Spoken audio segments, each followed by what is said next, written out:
Ito na ang umpisa ni PRRD na reckoning. Duterte Youth Party List ni Congressman Cardema. Naghain na ng formal na impeachment complaint laban kay President Marcos Jr. Ito na ang sinasabing hindi lahat nabibili ang dignidad. Meron at meron talagang tatayo para sa tama at makatwiran.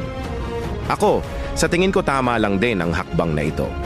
Kahit anong galit natin sa kababayan natin, hindi talaga tamang ipaubaya sa mga dayuhan. May sarili tayong batas at korte dito. Sa opinyon ko, hindi na lang kasi tungkol sa pinapanigan natin ang usaping yan. Tungkol na kasi ito sa soberanya natin.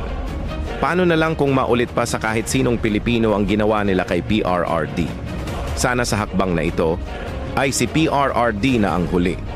Kung sa hinaharap ay kakasuhan din ang mga ibang opisyal. Dito sa korte natin gawin.